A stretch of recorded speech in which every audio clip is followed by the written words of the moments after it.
Okay, guys, as promised, we've been talking about the anoraks and stuff. We're talking wool a lot in the winter all the time because, you know, I have nothing to gain by teaching you what I know about clothing for the winter and so on. I don't make any money off this. I'm doing it because I've been there and done it, and I know what works and what doesn't work. And anyway, so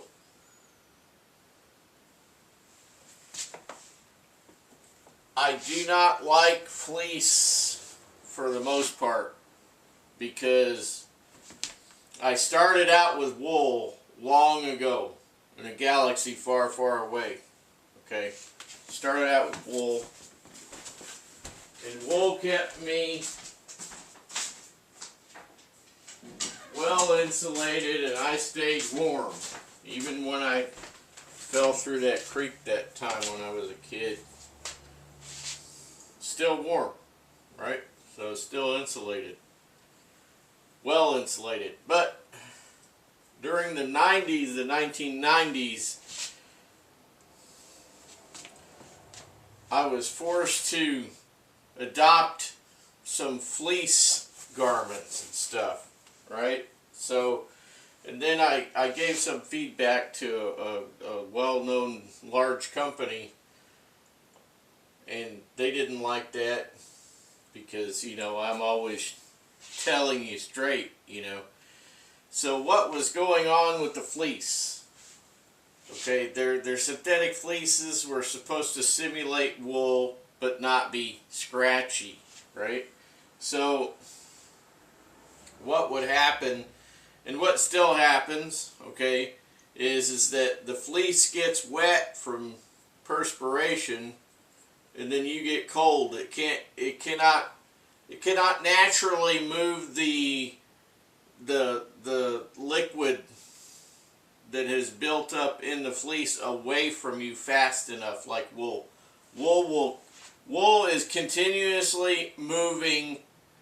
It's absorbing and moving perspiration out. But synthetic doesn't have that ability. It's just a synthetic fiber. Wool is a natural hair fiber with scales and stuff that does stuff naturally, right? And the synthetic cannot mimic it. So anyway, I got away from that synthetic crap as much as I could. Of course, you're still going to find stuff with synthetic in it nowadays. Can't get away from it 100%. Well, you could get away from it 100%, but you know, you got to have deep pockets, you know. So I want to discuss underwear because I had some questions about underwear. Okay, what do I use for my base layers and whatnot? What do I recommend? And you know, I still see people wearing sweatshirts doing work outside in the winter in New England. One case in point is I saw someone wearing sweats in a video out checking their trees. They're doing maple sugaring and stuff in Vermont, and you know, that is not what you want. You do not want sweats because that stuff is going to get wet, and then you stop moving, you stop working, and you're going to get cold. Okay, even if you're wearing polypropylene underwear, you know, polypropylene is just another synthetic. As much as you can, you got to try to gravitate away from synthetics because they're just not as good as natural wool. And it's hard to find 100% natural wool. I mean, the very bare minimum to me is 70% wool, 30% synthetic. That's the bare minimum. I won't go below that. Um, you know, because then then you're just losing too much performance, too much wool performance, right? So somebody says, well, what do you wear and what do you recommend? So when I was young and thinner, I used to wear this brand, Brynje of Norway, okay? Brynje of Norway is the absolute best underwear. It's the best. I don't have any now because I'm older and fatter. And I'm not sure I really justify buying more because I just don't do all the stuff that I used to do. I used to, live in the stuff at one time practically for a while. But Norway, Brynje of Norway, they made the underwear that Edmund Hillary and Tenzing Norgay wore to the top of Mount Everest when they were the first ones to plant the old pole up there. That they were wearing that. And what makes it so darn good? What makes it so darn good? What makes it better than the stuff you could just order up, buy off the shelf around here? Well, it's so much better, and it practically just doesn't wear out, that I find myself looking for things around the world. Okay, I don't keep myself localized because that's how you suffer. You suffer with second-rate kit, right? So what makes it so much better is it's a mesh. Mesh. That's right. Why do we want mesh underwear? So, well, the reason why we want mesh underwear, and I've been using this for decades, okay? It's been around for 75 years. So, why do we want mesh underwear as our very base layer? We want it because it's like, it's like spraying a garden hose through a screen door. Most of the water goes through. You've got mesh underwear, most of your vapor or water vapor is going from your perspiration is going through the underwear, and it's not getting wet. It's then hitting your knit layer of wool, and the wool is absorbing it and transferring it out the other side. Okay? So we got several things going on here. We have the heat of your body. So you are evaporating liquid from your body out, right? You're sweating.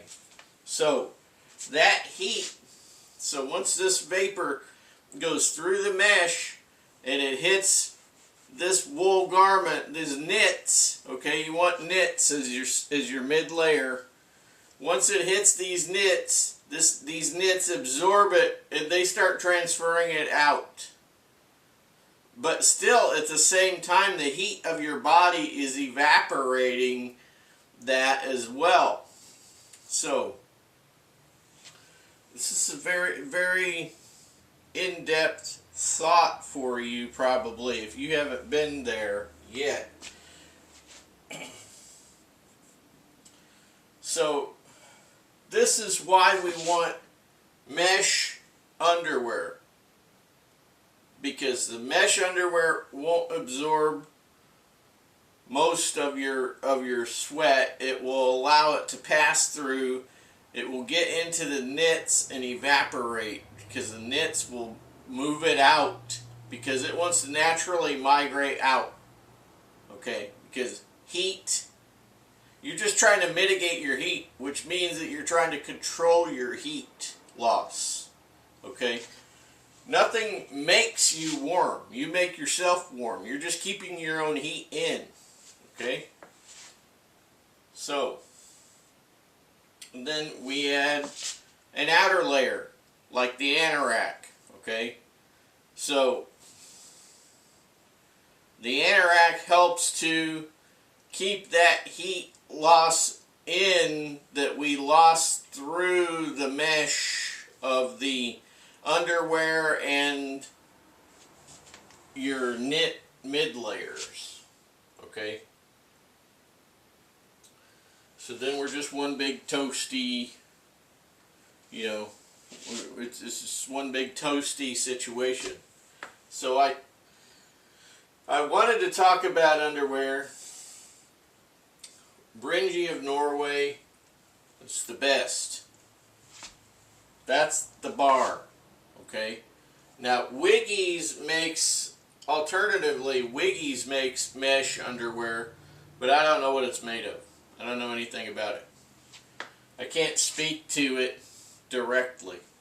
All I know is they make some sort of a mesh underwear, but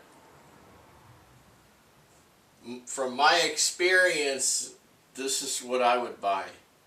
Okay? Then you say, well, why not Wool Power? Why not minus 33 and these others? You know, a lot of those that are not mesh, they are a knit. Okay? They're a knit, but they're like micro knit. You know, it's just like pulling on a shirt. Why not those? Because they get wet. And when something gets wet, you get cold. When something gets wet next to your skin, you get cold. Even if you have a bunch of layers on, you're still going to drop some temperature there. Okay? So if you don't have that next to your skin, get that moisture away from your skin, you stay warmer. Okay? You stay warmer. So if you pull on a knit wool shirt, okay, and I wear them right now, okay, I'm not being a hypocrite. It's just that I don't have any real need for this right now. I thought when I thought the war was on the way, I was thinking about going ahead and getting some just to have them ready if I had to stay outside all the time. Okay. Then that's what you're looking at. I'm telling you. You want to spend your money right? Spend it right there. Okay? Why not minus 33? Minus 33 is a New Hampshire company.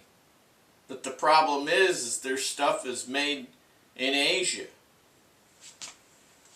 Why isn't it made here in New Hampshire? Right? Here in the U.S. and New Hampshire, why isn't it made there? Right? I mean, it doesn't make any sense. You're going to put in the money. It needs to be made here.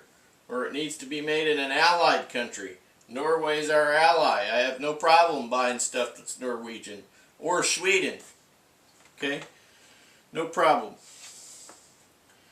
We'll come back in one more. We'll talk a little bit more about wool stuff.